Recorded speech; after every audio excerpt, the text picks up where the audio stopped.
one. Number one. A piecewise function is given. Use the properties of limits to find the indicated limit, or state that the limit does not exist. Does anywhere in this problem, does it ask me if either the function is continuous, or does it ask me for the exact function value? No. So if there had been something over here that's like x equals, then you would know to disregard that. So what is the limit as x approaches 4, negative 4, from the left-hand side? This is kind of a trick question. We had one like this on review in the past, I think. I believe it was Ryan that pointed out to me why it was a trick question before. Why is this a potentially tricky question? That's right.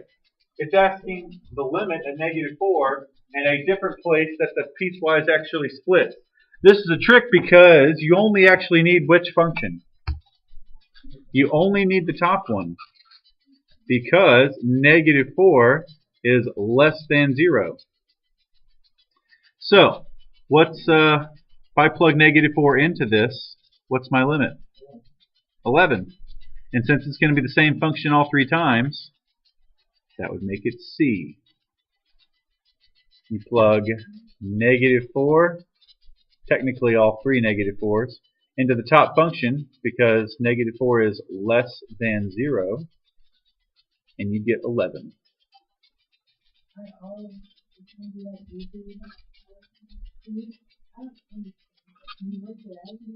There's really nothing to work out. All you have to do is punch negative 4 into the function.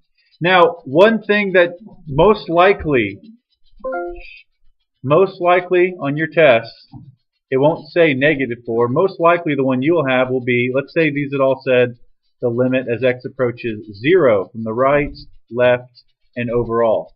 Because that's most of the time when you have a piecewise and a limit, it's asking you about that specific spot. So let's assume that these had said of 0. As x approaches 0 from the, let's do right-hand side first. Right-hand, is that less than or greater than? Greater. So what would that be?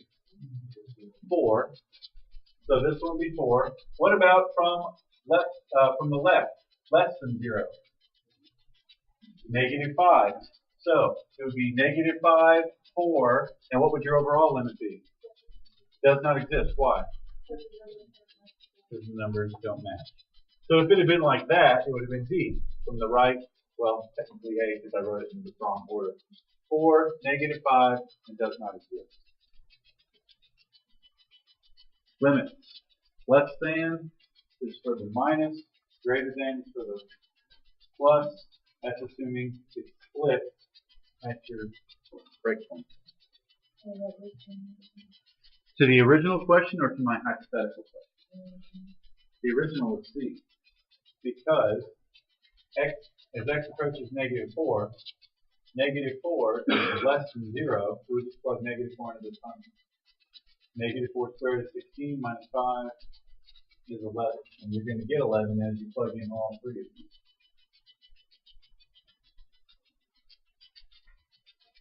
Number 2, find the exact value of the trig function without using a calculator. I honestly don't care if you use a calculator, but it probably is easier if you don't. Secant is the flip of what?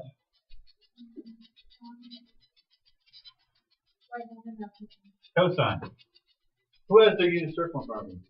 Excellent. Sarah, what is cosine 7 pi over 4? Radical 2 over 2. Now, what do you do with secant? If cosine is radical 2 over 2, what do you do? Flip it. So it would be 2 over radical 2, which of course is irrational. So how do I rationalize that? Very good. Multiply the top and bottom by radical 2, which gives you 2 radical 2 over 2, which cancels, and your answer is B. Sir? That's correct. Correct. Very good. I believe the only thing that we did while we were reviewing that's going to be on here is maybe a logarithm or two. Just one maybe. Maybe two. There will be a logarithm or two on your final because we spent 3 days on them. Questions on these? I think there is one on here. I don't remember. If there's not, that's a good thing for you because now you know what one of those 2 extra phantom problems will be. Remember, there's going to be 22. There's only 20 on here. Number 3. Long division. Ugh. Gross. Yes, I am. Long division. As I set up my long division, what's the most important thing when you're filling this out? Nice. That's right. Plug in zeros for all your missing terms.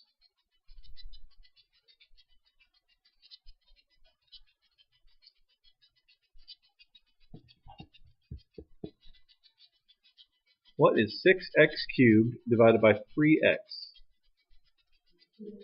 2x squared. Very good. Multiply that back through. Now, don't forget to put this in parentheses with your minus sign. If you don't, you might forget to distribute this negative, because this is now 0 minus a negative 2, which actually makes it plus 2, so this is positive 2x squared. What is 2x squared divided by 3x? 2/3 x. So, thus far, the only thing we've eliminated is c, because that's minus 2/3 x. Okay.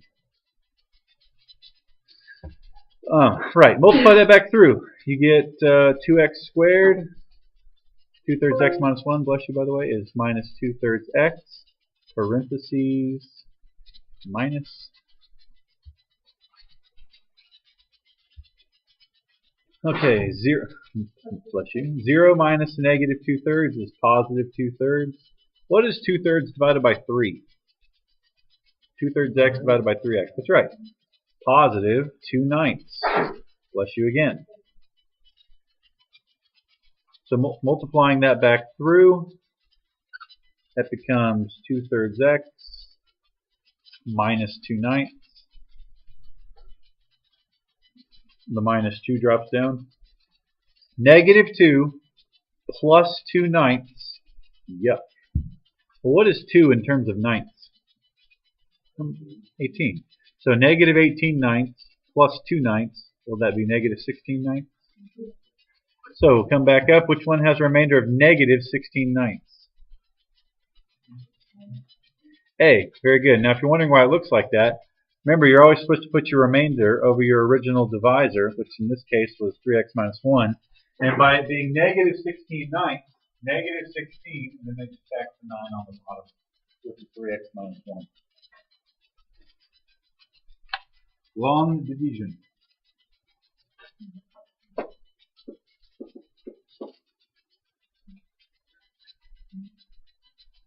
Question? Do I need to scroll down? No? Questions on this problem? Okay. Sure. Negative 16/9, which I believe made it A. Did you say formula? You just basically, well, normally, you get a remainder of like a whole number, like 5. So that would just be 5 over your original divisor. But since ours is a fraction, 16 over our divisor, that's into a 16/9, so that's why they're not. Most of the time, that's not an issue. But there you go. Of course, the beauty of this being multiple choice is even if you had forgotten that, you could have just known, hey, was it a minus or a plus? And it was a minus. So there you go. Other questions? Awesome. Number 4. Perform the matrix row operation and write the new matrix. What is the only row that's changing here? Very good. Row 2. When you do a row operation, only the second row changes. So, negative 4. So actually, which answers can we immediately cross off just by that rationale right there? C and D. Because they change rows other than the second row. And the second one is the only one that's changing. Negative 4 times the first row is negative 16, 20, negative 4, negative 4. Adding that to the second row, you get negative 20, which right there is enough to figure out which answer it is. And it is B. Because it would be negative 20, positive 20, positive 1, negative 6.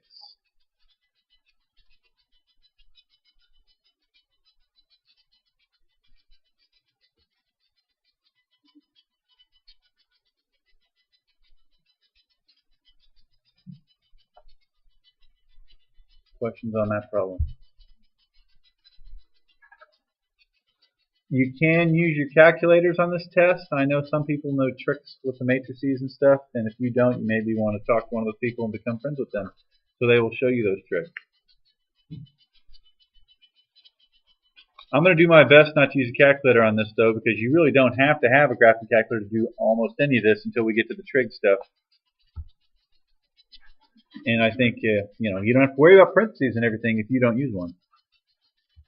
All right. Questions? Number 5. Ooh, another one. 3a minus 3b. You know, it doesn't appear that I've done a matrix. Who printed this off? Did I have a matrix multiplication problem on there anywhere? Okay. Yeah, well, I'll just look at it. Determinant. No, yes I did. Number 19. Good. Because I was about to say, I can pretty much guarantee I'll have a matrix multiplication problem on there. I did. All right. So anyway, 3a minus 3b. I'm guessing our first term is going to be negative 7 since it occurs twice. Let's see. 3a, I'm going to just do the first row. Maybe that'll be enough. 3a is negative 3, negative 27, negative 18. 3b is going to be, let's see, negative 18, negative 12, negative 27. I am subtracting negative 3 minus a negative 18 is what? So what's my answer? C. It's the only one with a 15 as the first entry. So you could really stop right there. Yet another benefit to not using a calculator, you can stop a lot shorter most of the time. Although, did I miss a sign here? Negative. Oh, I went ahead and applied the negative. Oops, those should be positive. So I didn't apply the negative yet. Questions about what to do on that problem?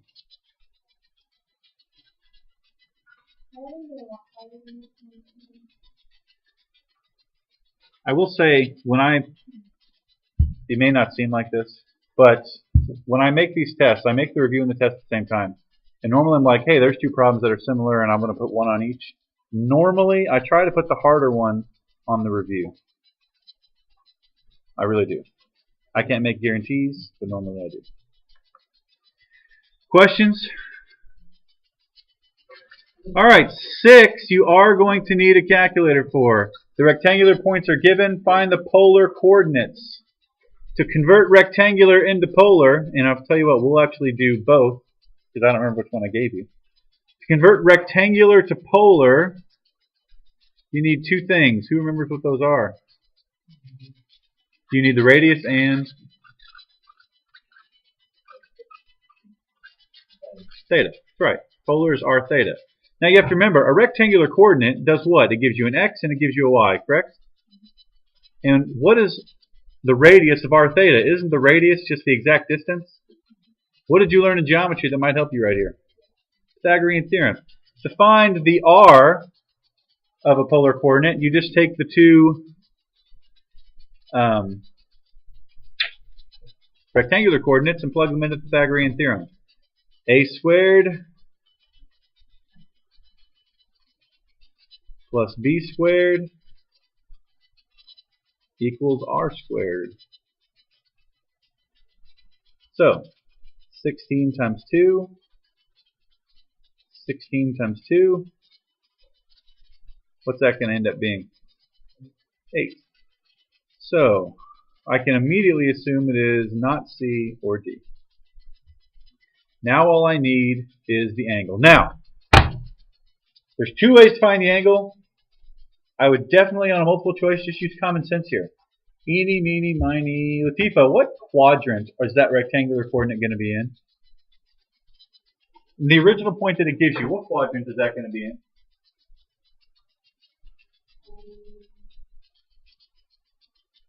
Just think of it if you're looking at a unit circle. Or you're looking at a coordinate plane, and you go negative in the x and negative in the y. What quadrant does that put you in? Put you in quadrant 3. Which of these angles is in quadrant 3? Anybody? Hey, 225. There you go. You didn't even have to do any kind of complicated stuff. Hey. However, let's say they give you two quadrant 3 angles. I don't think they will, but let's say they do. All you have to do, remember, they give you y and x. You're looking for theta. So what is that? Opposite and adjacent. So you're doing tangent of theta equals negative 4 radical 2 over negative 4 radical 2. Opposite, adjacent, we're looking for theta. So what's tan inverse of 1? They'll probably say like negative 135. What does your calculator tell you? Oh no, it might say 135. It did say that? Or it'll probably say 45. Well, what are we using? Yeah, we're looking for a degree. It says 45, doesn't it? Right, because every trig function has a duplicate. Well, is 45 an option? No, so you'll again have to use logic to get. The safest way to do it is just look at the quadrants that it's in. Yes.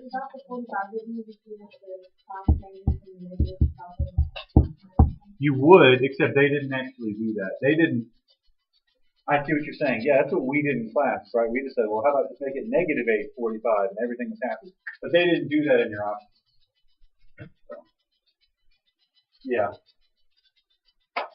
Look, I'm 97.8% sure that tomorrow you won't have conflicting quadrants here. So again, just look at the quadrant of your original coordinate, and you can usually deduct which one it's going to be. I'll tell you what, if that's not the case, I'll give a whopping hint. How about that? During the test. Number 17, cough, cough.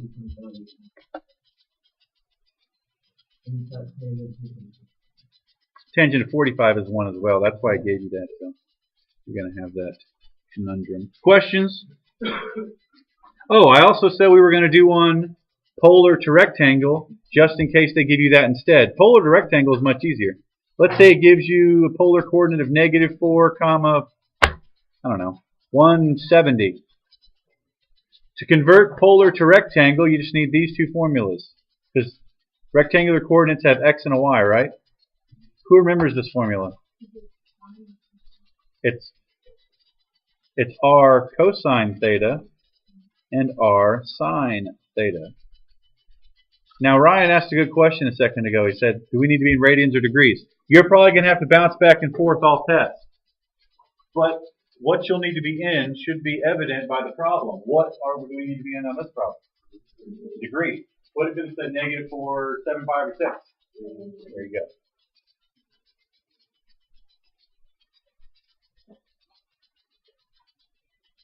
So anyway, just plug them in. I don't even know what that would give you, but that's how you do it. Questions? What? This is R. No, you can literally just punch it straight in.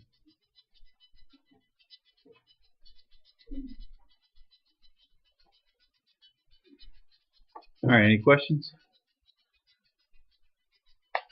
Alright, number 7. Which probably looks familiar from your geometry final whenever you took that years ago, or last year for some of you. Distance between a pair of points. What formula do you think to find distance, do you think? Distance formula. True. I actually prefer just graphing and using Pythagorean myself. But if you're a distance formula guru, who remembers this formula?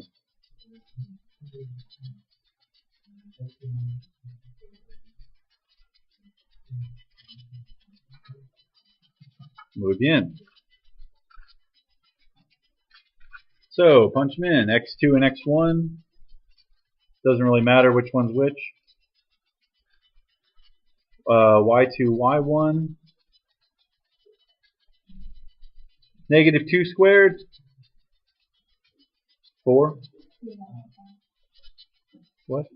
Oh, you've already done it. What was that? 4 squared. Square root of 20 is 2 radical 5.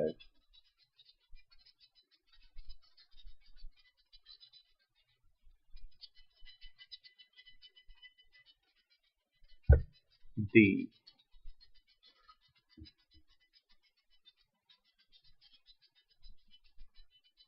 Are there any questions on that problem?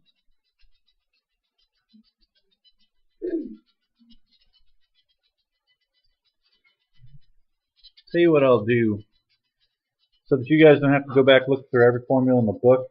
On your formula sheet that you're going to be allowed, which really you should only need an index card for, since you'll need the formulas from the review. So if you need a distance formula in the review, you'll probably need it on the test. And if there's any that I'm looking on the test and we didn't use here, I will tell you that before the test. I'll be like, add this to your note card. So don't put every formula throughout the book on there. If it's on the review, it'll be on the test. Or I'll tell you it right beforehand. Yes? No, it doesn't.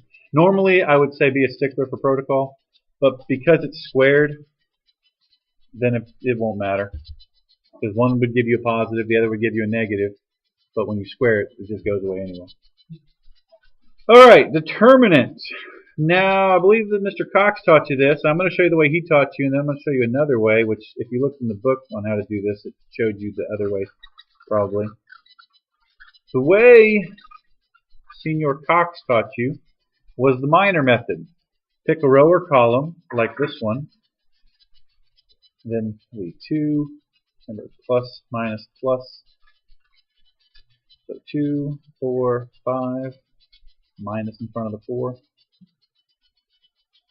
What's the minor for the 2? Very good. What's the minor for the 4? Oh, yeah, for the 4. Okay. And for the 5? Yes, 2625. Again, to find those minors, first of all, for the 2, you cover up its row and column, 6, 4, 5, 3, boom. For the 4, cover up its row and column, 2, 4, 2, 3, boom. For the 5, cover up its row and column, 2, 6, 2, 5. There you go. 2 by 2 determinant. Who remembers how to find it? Yeah, AD minus BC. 18 minus 20 is negative 2. 6 minus 8, negative 2. 10 minus 12, okay, what's the big idea? Negative 2. And that becomes negative 4 plus 8 minus 10. Oh, you just subtract 18 minus 20, negative 6 minus 8. That's right. Yeah. Is that negative 6? You know what? If you happen to know another method for doing that, you can do it on your own. I'm actually not going to show anything because I like this problem. You have to know how to find 3 by 3 and 2 by 2 determinants. So if you happen to know another method, keep it to yourself.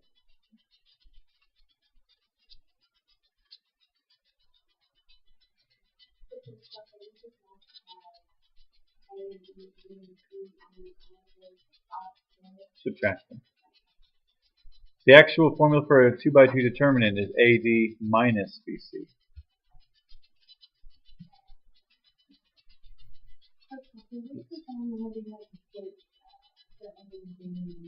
That's when you're finding an inverse. I don't know if I put one of those on here or not. If you're finding the inverse of a 2 by 2, it's 1 over that, and then you switch the A and the D, and you turn the B and the C to the opposite sign. But I don't think there's going to be one of those on there. I don't think. There may be. I haven't looked at this review in a while. Yep, that's what it is for the inverse. Questions? No, that's just something Jenny was asking me about. Right here? Oh, that's because it's really bad handwriting. No, it's just, okay. To find an inverse, you have 1 divided by your determinant, which is what we just found. And then all you have to do is switch those two and change the signs on these two. Number 9. Oh, I love these. Limits. I know, aren't they excited? The limit as x approaches 1 and the actual function value at 1. What is the limit as x approaches 1? Sam, Justin wants you to answer this one. What is the limit as x approaches 1?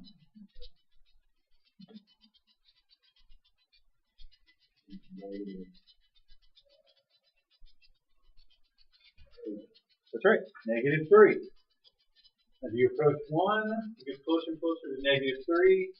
So it has to be B, A, or C. How did you just do that? You just go along, well, you're going to 1. So you just put your finger on the graph and get closer and closer to 1. And that is -3. So the dot is 1? The limit. The dot is other than 1? Yeah. Yes. That'd be really mean if it was like 1.1 and you were wrong. No, that wouldn't really change the limit anyway. And then what does the actual function equal at 1? 1. Because that's what the dot is, so it would be A. A.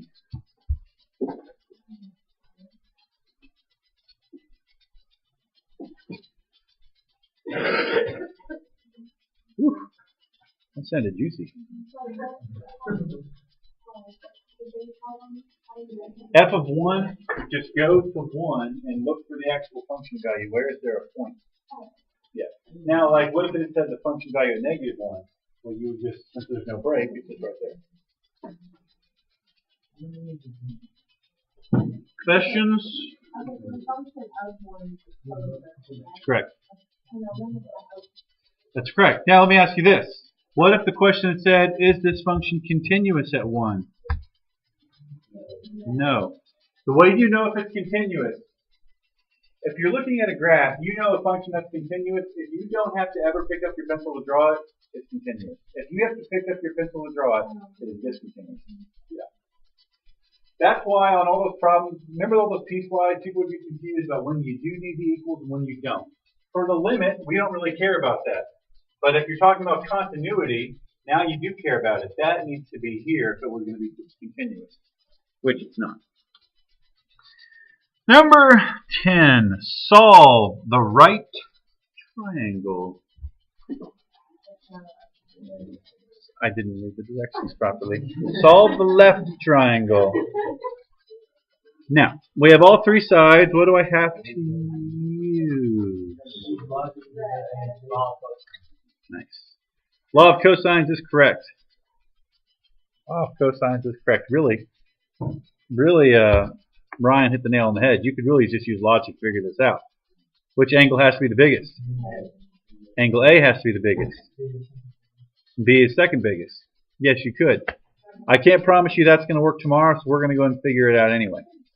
Law of cosines. Which angle do you want to look for first?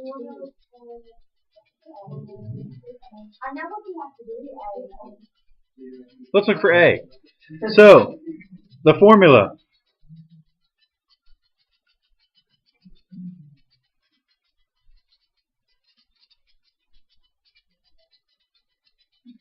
Eight squared, 4 squared, 6 squared. What do you think your calculator needs to be in? Degrees. That's right. 64. 1636 is 52. That is to play it safe. Law of sines is where you really always want to start with the smallest one. Cosine will give you an obtuse angle. Sines will not. But you're exactly right, Jenny. Rule of thumb, always start with the smallest one, just in general. But we can still work this one. What is, someone tell me the incorrect thing that someone's going to do on Wednesday. That's right. They're going to subtract 52 minus 48, which is wrong. Why? That's right. 48, did you say married? I love it. That's it. Yes. 48 is married to cosine of A, and they cannot be parted except by division divorce. So anyway, subtract 52 from both sides.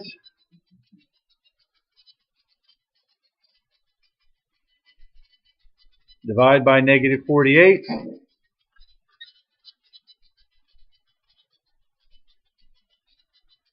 Take inverse cosine of that fraction, and you should get 104.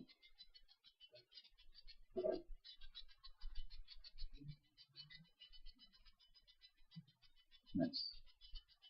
Now you're welcome to just keep using the law of cosines, although at this point I would personally switch over to law of sines, and maybe for angle B you could do sine of 104 over 8 equals sine of B,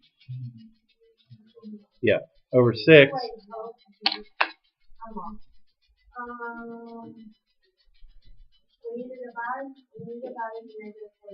See? 12 over negative, oh, negative 1/4, but I didn't reduce it. You have to take inverse cosine of that to solve for A. Jenny?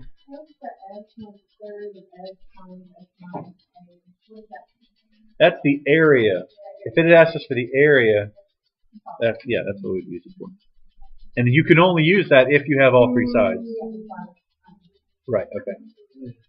Okay, so anyway, cross multiply.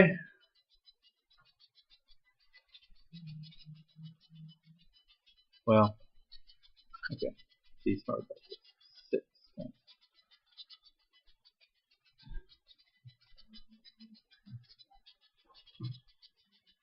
Divide by 8. And then take sine inverse that whole whoop-de-doo. And you should get 47, which would be enough to conclude that it was B.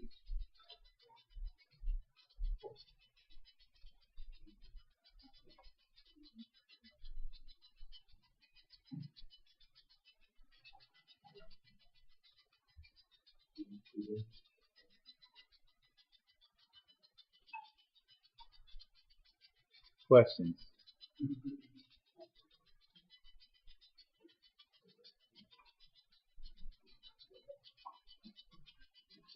Does anybody know they're not going to be here on Wednesday?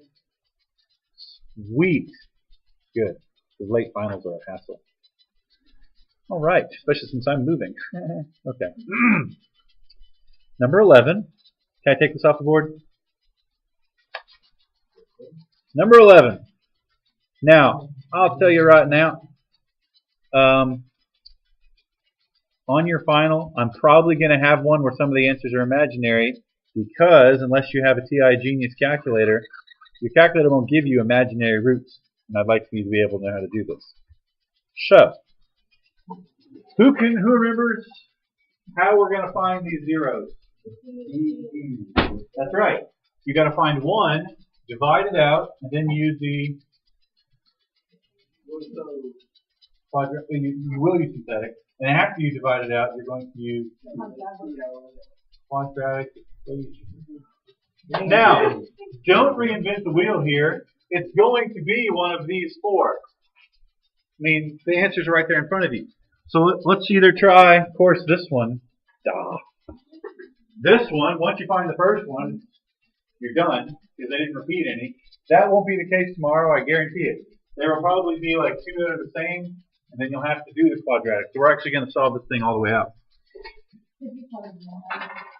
Absolutely you could. In fact, that's the easiest way, unless you want to plug all four of these in and just hope that one of them becomes 0. Easiest way to plug these in and see which one is your correct first root is graph it and trace those. Y equals 3x cubed minus x squared minus 9x plus 3. Graph. Now if you trace all those values, you can see which one is our actual root. So let's try positive 3. Nope, didn't work. Wasn't 0. Let's try negative 3. Nope, didn't work. Let's try positive 1/3. Yay, it's 1/3. So we're going to divide that out.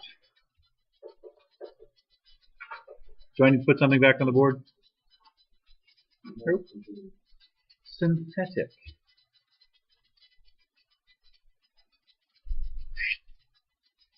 Drop the 3. Multiply. Add. Multiply. Add. Multiply. You better get a 0 remainder or you didn't do something right. So that gives us 3x squared minus 9, which we plug into the quadratic. Well, there is no b, so 0 plus or minus b squared, which is still 0, minus 4ac. Of course, if you don't have a b value, you might as well just solve it the old-fashioned way. Set it equal to 0, add 9, divide by 3, etc. But nonetheless, most of them you're going to have to use the quadratic equation for. So we're gonna do that. What is this? 108 over what's the square root of 108? I don't know either. Ooh, nice reduction. You're right, because that'd be 36 times 3, so that'd be 6 radical 3 over 6. So radical 3? What do you say? Oh, good job, Nate. What? Doesn't matter. So it's 1/3 positive square root of 3, negative square root of 3, which is D.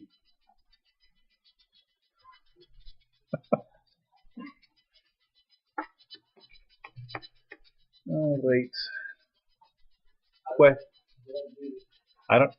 Somebody said the right answer, then like Nate said it, so I just thought I'd give you credit.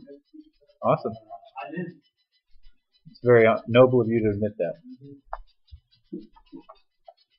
Questions?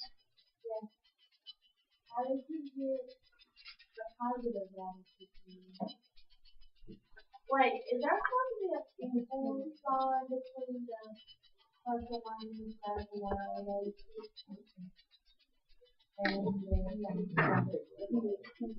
Here? Here? Yeah, this just simplifies into this. This is these, yeah, positive, negative.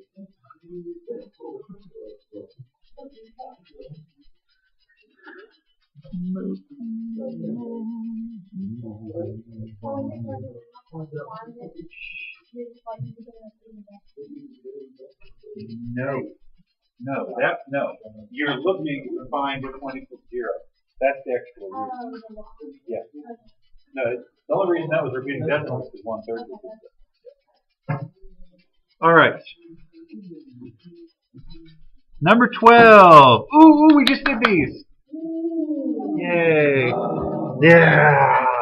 Love them. You know what this means. Dun, dun, dun, dun. Of course, remember I showed you how to do this on the calculator if you really hate doing this. However, what if it had just said find the derivative function? That you cannot plug into the quadratic or the calculator. So we're going to do it. First thing we have to find is the derivative function f prime of x. And you have to do that. Yes, it is. By doing the limit as h approaches 0 of f of a plus h minus f of a all over h. H approaches 0. Oh, you already went. That's right, you went early. Okay, so first thing we have to do is find, and f of a is just going to be a cubed plus 11. You just plug in an a in for the x. And what is f of a plus, ooh, gross. A plus h cubed.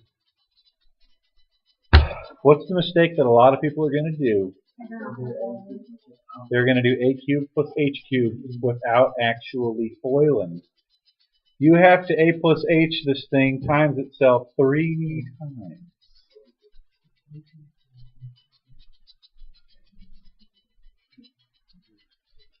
That's a whole lot of FOIL.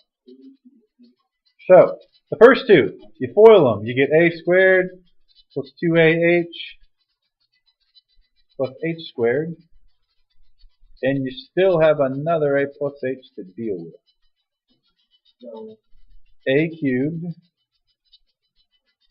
Well, let me get my red marker out. A cubed 2a squared h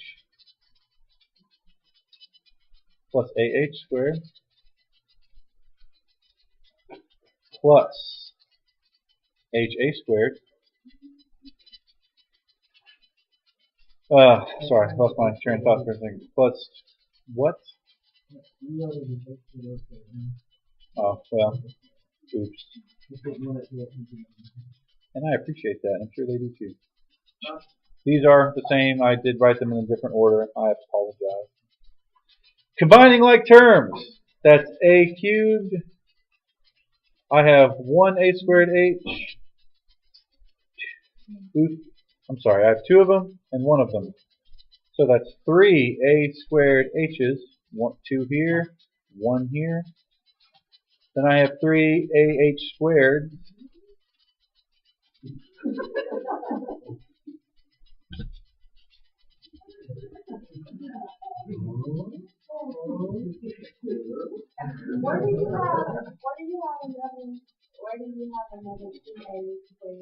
Well, that is what Ryan was saying. He said, Mr. Crawford, you set people up for confusion here, because I wrote a squared h here, but I accidentally wrote it in the opposite order here, but I still have a squared h. So I had 2 of them and another 1. So that was an excellent observation, Ryan. Okay, don't forget your plus 11 from the original. Oh, yeah. Always. Here we go. We're ready to plug all this in. Man, when you guys get to calculus, they're going to show you so many shortcuts for doing this stuff, and you're going to be like, "Curse you, Mr. Crawford." I know, right? This is like a 4-second problem in calculus, but it's like a 5-minute problem in pre-calculus. Anyway, I know. Well, maybe Miss Weatherly, if you swing by, she'll show you a shortcut for this. Anyway, here we go. F of a plus h. What do you mean it's too late? She's right upstairs.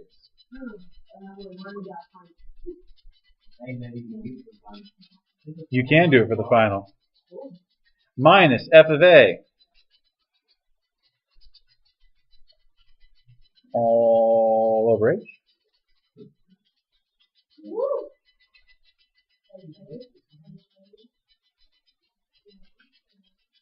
What cancels? That's right. Leaving you with 3a squared h, 3ah squared, and h cubed. All over h. That's exactly right, Jordan. Oh, dang it.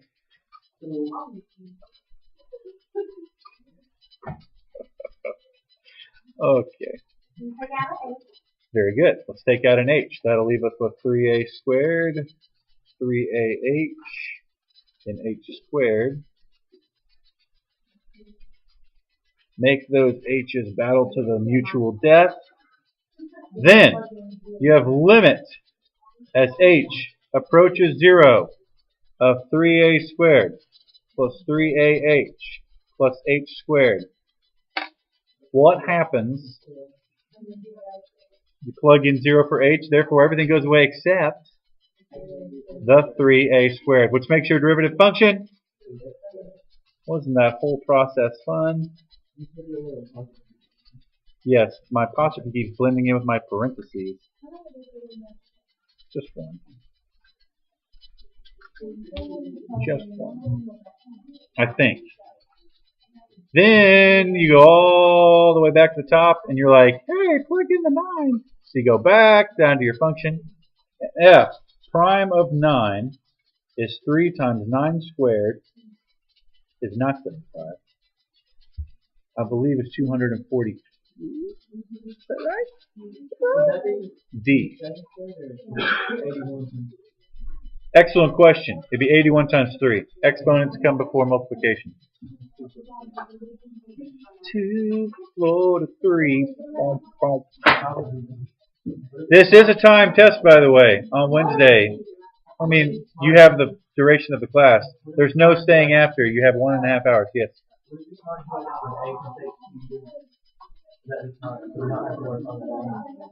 Say that one more time.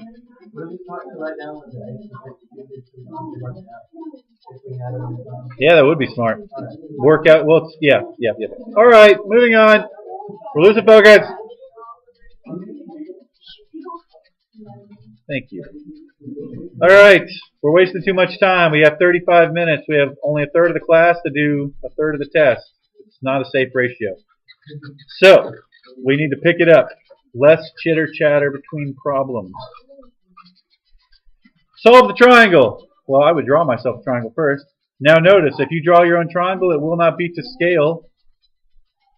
All right, ABC. A is 11.2 degrees. B in 97.2. C is 131.6 degrees.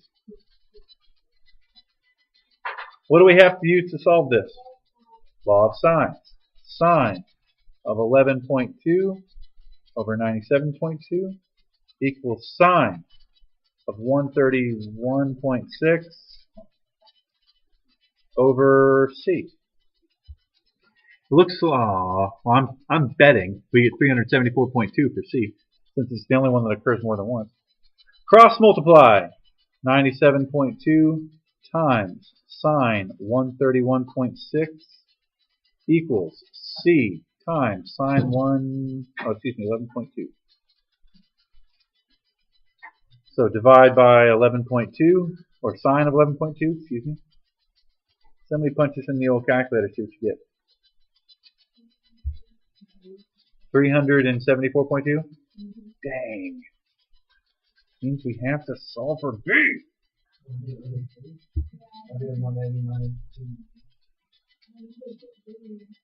True. So, true. If you subtract and solve for angle B, what you get? What you get? Yes. Sweet. So that means it has to be alpha.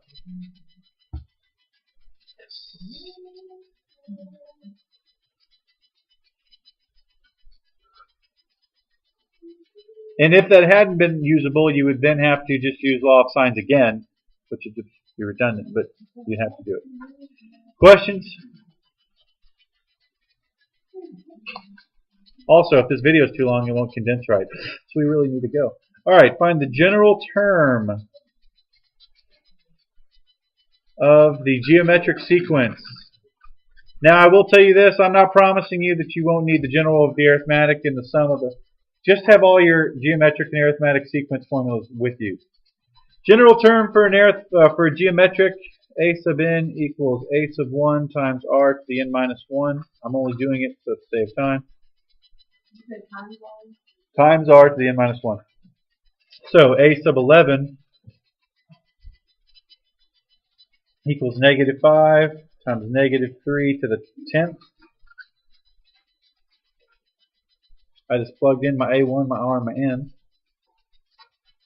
Someone will be so kind as to punch that into your calc. Aardvarkian Avicanisius who? It is A. I think. That's what someone said. Awesome.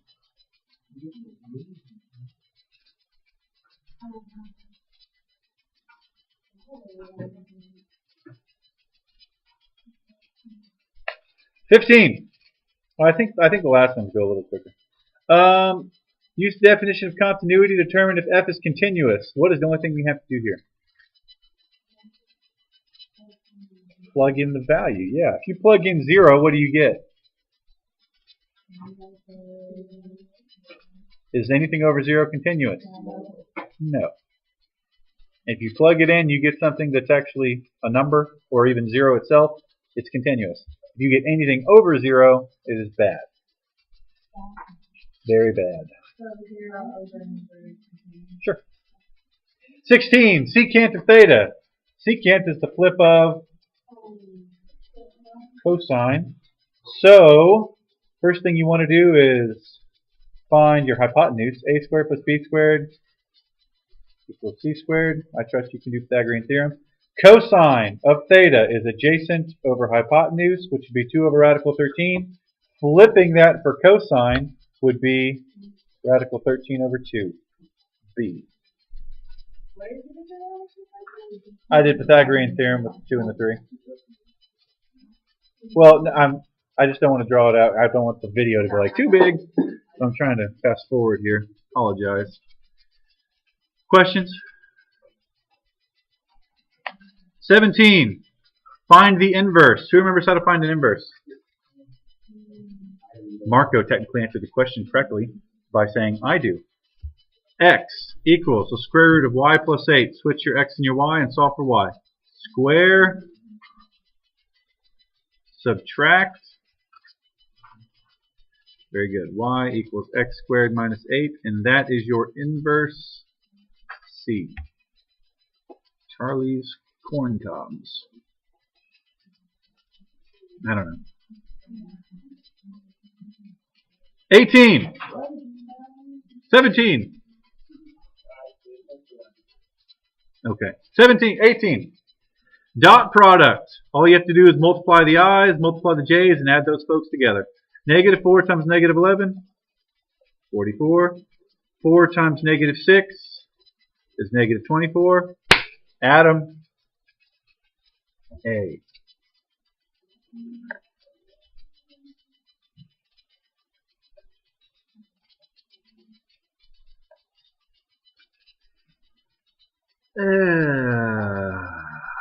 Gross.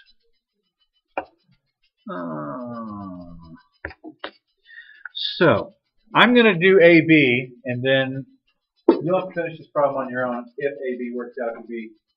If these two are to be inverse, what should their product be? The identity. The identity. So I'm going to get started, and then hopefully it'll either very quickly become evident that they're not going to be the inverses of each other, or we'll get all the way through and it'll be the identity, and I'm just going to leave you to do the second part. Because technically you have to do both. What's that? Here we go. Rho. What are you trying to find out? If they're inverses. So what Are they or aren't they? What? are the answers? A and B. Yes or no? Would they go through life and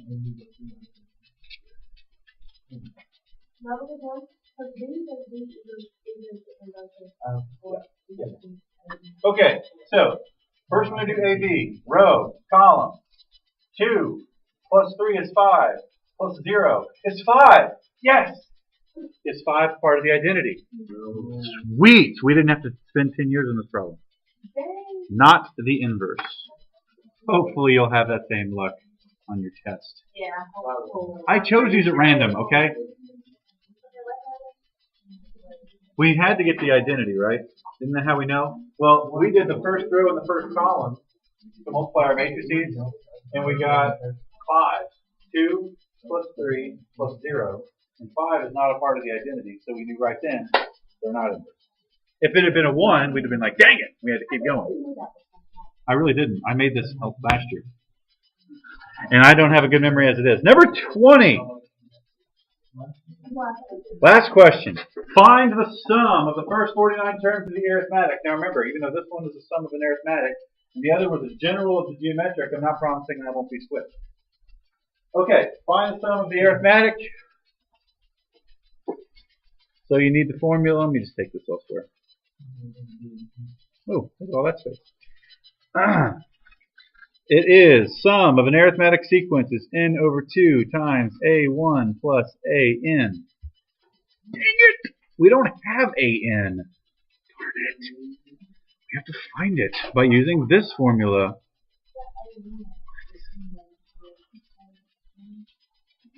That's a sub n.